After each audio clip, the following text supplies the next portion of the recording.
स्थिति पर बात करेंगे। महाराष्ट्र में कोरोना के जो हालात हैं, सियासी हालात जो बने हुए हैं, जो अटकलें सामने आ रही हैं, इन सब पर पूर्व मुख्यमंत्री बोल सकते हैं। कोरोना काल में सबसे ज्यादा खराब हालात महाराष्ट्र के, कारण सातत्याने महाराष्ट्रामध्ये एक वातावरण तयार करण्याचा प्रयत्न होतो की जणू काही केंद्र सरकार महाराष्ट्राला काही देत नाही आहे, महाराष्ट्राशी अन्याय होतो आहे आणि यातनं वारंवार खोटं विधान केलं की ते लोकांना खरं वाटायला लागतं आणि मग अनेक वेळा अनेक पत्रकारांना देखील असं वाटतं की या ठिकाणी खरोखर महाराष्ट्रावर अन्याय होतोय का। खरं तर केंद्र सरकारचं सगळं वाटप सगळ्या राज्यांना होतं, इतर राज्यांना जे काही मिळतं महाराष्ट्रालाही ते किंवा कदाचित त्याच्यापेक्षा जास्तीच मिळतं। तथापि केवळ राजकारणाकरता जे काही स्टेटमेंट्स दिले जातात त्याला फॅक्ट्स आणि फिगर्स सहित एकदा उत्तर मिळालं पाहिजे, या दृष्टीनं मी काही निवेदन आपल्यासमोर करणार आहे। पहिल्यांदा जे काही गरीब कल्याण पॅकेज केंद्र सरकारने घोषित केलं, त्या गरीब कल्याण पॅकेजच्या अंतर्गत जे गरिबांना अन्नधान्य देण्याचा निर्णय झाला, मग त्या ठिकाणी गहू असेल, तांदूळ असेल, डाळ असेल, एकूण जर आपण बघितलं तर याच्या अंतर्गत आपल्याला माहिती आहे जो 2 रुपये किलो 3 रुपये किलोचा गहू आणि तांदूळ आहे तोही केंद्र सरकार देतं, मोफतचाही केंद्र सरकार देतं आणि या 3 महिन्यातलं जर आपण ॲव्हरेज काढलं तर साधारणपणे 1750 कोटी रुपयाचा गहू, 2620 कोटी रुपयाचा तांदूळ, 100 कोटी रुपयाची डाळ आणि स्थलांतरित मजुरांकरता ऍडिशनल 122 कोटी रुपयाचं अन्नधान्य, असं 4592 कोटी रुपयाचं अन्नधान्य, 4592 कोटी रुपयाचं अन्नधान्य हे केंद्र सरकारने या ठिकाणी राज्याला दिलाय। याच्या व्यतिरिक्त प्रधानमंत्री किसान सन्मान योजनेच्या अंतर्गत 1726 कोटी रुपये हे केंद्र सरकारने दिले आहेत। जनधन योजनेच्या अंतर्गत केंद्र सरकार लगातार सामंजस्य बनाए हुई है, राज्यों के साथ राशि आवंटित की गई है। जो राहत पैकेज का ऐलान प्रधानमंत्री ने किया था उस हिसाब से सभी राज्यों को राशियां जो जानी थी वो आवंटित महाराष्ट्र को लेकर भी की गई है। प्रधानमंत्री गरीब कल्याण पैकेज की जो घोषणा की गई थी केंद्र सरकार की तरफ से, वो गरीबों के लिए है, जरूरतमंदों के लिए है, वो भी महाराष्ट्र की महाराष्ट्र राज्य सरकार तक पहुंची है। मोफत मध्ये देण्याचा निर्णय हा केंद्र सरकारने घेतला। 73,16,000 सिलेंडर्स देण्यात आले आहेत। कुछ आंकड़े भी बताए जा रहे हैं देवेंद्र फडणवीस की तरफ से। 1625 कोटी रुपये, 1625 कोटी रुपये। त्यासोबत BOCW मधनं 243 कोटी, EPFO मधनं 758 कोटी, म्हणजे 1001 कोटी रुपये हे देण्यात आले आहेत। यासोबत आता ज्या काही श्रमिक रेल्वे सोडण्यात आल्या, अभी जिस तरीके से श्रमिक ट्रेन को छोड़ने आ रहे हैं, एका रेल्वेचा खर्च केंद्र सरकारला साधारण 50 लाख रुपये आहे आणि त्याच्या तिकिटाचा खर्च एक ट्रेन को छोड़े जाने का खर्च 50,000 तक का है। अशा रेल्वे करता 300 कोटी रुपये हे केंद्र सरकारने दिले। इसी तरीके से रेलवे को केंद्र सरकार ने 300 करोड़ का जो बजट है वो खुद दिया गया था केंद्र सरकार को। कशा करता दिले तर जे माननीय मुख्यमंत्री साहेब नेहमी सांगतात की आम्ही लेबर कॅम्प्स लावले, आम्ही त्यांना 3 वेळचं जेवण, 2 वेळचं जेवण आणि नाश्ता दिला, या सगळ्या गोष्टीचे पैसे ये कह रहे हैं कि लेबर को खाना दिया जा रहा है, उनको रहने की सुविधा दी जा रही है, सारे पैसे का जो खर्चा है वो केंद्र सरकार की ओर से की गई है। तो केंद्र सरकारने या ठिकाणी 1611 कोटी रुपये दिले आहेत।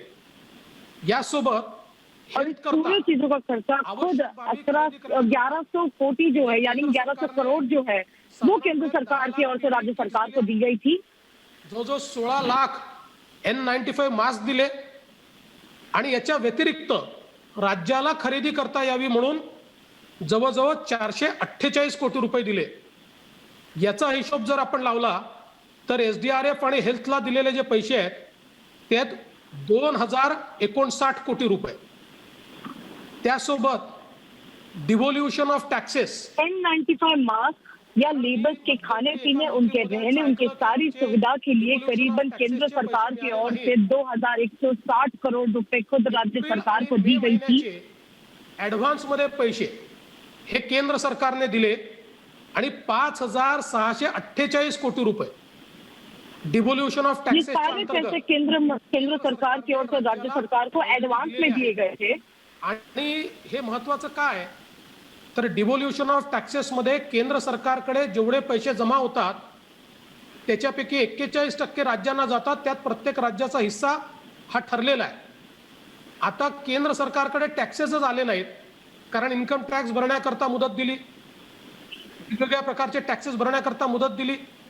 त्यामुळे आलेल्या टॅक्सेस पैकी देय टॅक्स किती होता जर महाराष्ट्राच्या हिस्सेचा विचार केला तर देवेंद्र फडणवीस फिलहाल टैक्स के बारे में बता रहे हैं. जो लेन देन हुए गए थे इन सारे चीजों को देखते हुए कितने टैक्स दिए गए थे, इस पर अब आंकड़े देवेंद्र फडणवीस बताते हुए नजर आ रहे हैं. रुपये जास्तीचे दिले कारण केंद्र सरकारने हा निर्णय घेतला की बजेट सादर केलं असताना किती टॅक्स येईल ही जी अपेक्षा केली आहे तीच गृहीत धरायची आणि त्यानुसार राज्यांचा ठरलेला हिस्सा द्यायचा.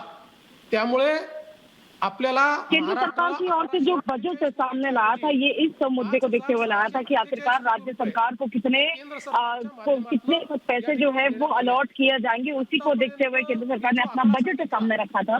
याची बेरीज जर आपण केली तर तो 19,000 कोटी रुपये, मी काही आकडे ढोबळ करतो म्हणजे 19,005 कोटी वगैरे पेक्षा काही आकडे ढोबळ केले आहेत.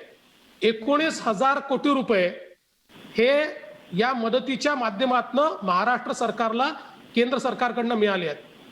याच्या व्यतिरिक्त केंद्र सरकार की ओर से 19,000 करोड़ जो है वो राज्य सरकार यानी महाराष्ट्र सरकार को दी गई थी लोगों के सहायता के लिए. 5,647 कोटी रुपये दिले आहेत. धान म्हणजे तांदूळ खरेदी करता 2,311 कोटी रुपये दिले आहेत. तूर खरेदी करता 2,300 कोटी दी गई थी यानी करोड़ दी गए थे. खरेदी करता 125 कोटी रुपये दिले आहेत आणि या व्यतिरिक्त पीक विम्याचे 403 कोटी रुपये दिले आहेत. आणि कापूस खरेदीच्या संदर्भात स्वतः मंत्री महोदयांनी राज्य सरकारला पत्र लिहून सांगितलेलं आहे की तुमची खरेदी हळू चालली आहे, टोकन दिले जात नाहीये, लवकर खरेदी करा. जेवढी खरेदी राज्य सरकार त्याचे सगळे पैसे रुई के व्यापार की बात करें तो खुद केंद्र सरकार के मंत्रियों ने राज्य सरकार को पत्र लिखकर ये कहा गया था कि वहाँ की जो खरीदी है या तो फिर जो फार्मिंग है वो कम होते हुए नजर आ रही है. उस पर भी बातचीत खुद केंद्र सरकार लगातार राज्य सरकार की ओर से कर रही है. 69 कोटी रुपये आहे. 9,069 कोटी रुपये म्हणजे आपण जर बघितलं आणि याच्या पुढे जशी खरेदी होणार आहे तसा परत पैसा राज्याला मिळणार आहे. पण आपण जर बघितलं तर ये तो जाहिर सी बात है जिस तरीके से खरीदी होती रहेगी वो खुद खरीदी का पैसा जो है वो राज्य सरकार को मिलेगा. केंद्र सरकारने दिलेली मदत जी आहे ही आहे 28,104 कोटी रुपयांची. 28,104 कोटी म्हणजे आपण ढोबळ मनाने पकडलं तरी 28,000 कोटी रुपयाची मदत ही केंद्र सरकारने दिली आहे. अब तक जो केंद्र सरकार ने राज्य सरकार को मदद की है वो 28,104 करोड़ का जो मदद है वो केंद्र सरकार की ओर से राज्य सरकार यानी महाराष्ट्र सरकार को की गई है. मास्क घेण्याचे ते मास्कही दिले आहेत, त्याकरता पैसेही दिले आहेत. दुसरा महत्वाचा खर्च होता रेशनचा. ते रेशनचं अन्नधान्य सगळं केंद्र सरकार जिन जो मांग महाराष्ट्र सरकार की गई थी चाहे वो N95 मास्क को वो प्रोवाइड किया गया है, उसके लिए चाहिए पैसे चाहिए वो प्रोवाइड की गई है.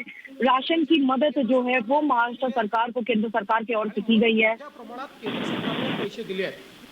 आता एक प्रश्न जिन चीजों की मांग राज्य सरकार ने मांगी है फिर चाहे राशन को लेकर हो या तो फिर फार्मिंग को लेकर हो, जो पैसे राज्य सरकार ने मांगी है उसकी हर चीजों की सहायता जो पूरी मांग जो है वो केंद्र सरकार ने राज्य सरकार को पैसे देकर की है. वर्षी 14% वाढ ही प्रत्येक राज्याला मिळाली पाहिजे आणि तो जो आकडा आहे 5 वर्षापर्यंत म्हणजे 2022 पर्यंत तो जो आकडा आहे त्या आकड्यापेक्षा जेवढे कमी पैसे येतील तेवढे पैसे कंपेन्सेशन सेस म्हणून त्या राज्याला दिले जातात.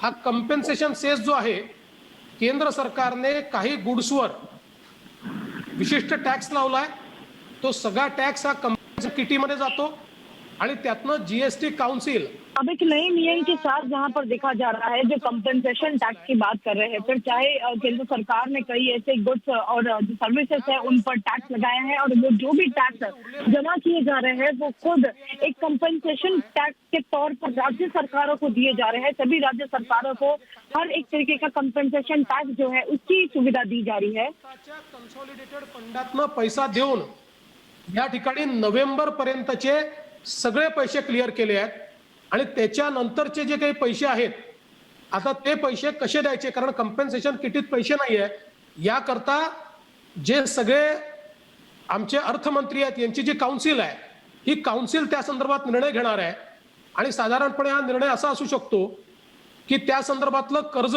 ही काउन्सिल घेऊन राज्यांना देईल आणि 5 वर्षाच्या ऐवजी 7 वर्षापर्यंत कंपेन्सेशन अब वाढवलं बात जाईल। करें कर्ज की तो इस पर पूरे देखते हुए खुद एक काउंसलिंग टीम जो है वो तैयार की और ये काउंसलिंग टीम खास तौर पर राज्य को कितने पैसे की जरूरत है और किस तरीके ये खुद एक डिटेल रिपोर्ट बनाकर देगी और उसके बाद कितने पैसे की और ये टैक्स की जरूरत पड़ेगी इस पर जो है पूरा डिटेल रिपोर्ट तैयार करेगी काउंसलिंग टीम की ओर से। डिसेंबर टू मार्च हा जरी आपण विचार केला तरी देखील राज्य सरकारची जी काही कंपेन्सेशनची थकबाकी, कारण जो जीएसटी जमा होतो तो आपल्याला डायरेक्ट मिळतो, हे फक्त कंपेन्सेशन आहे, ही जी काही कंपेन्सेशनची थकबाकी असेल त्याच्या कैक जास्त पैसा हा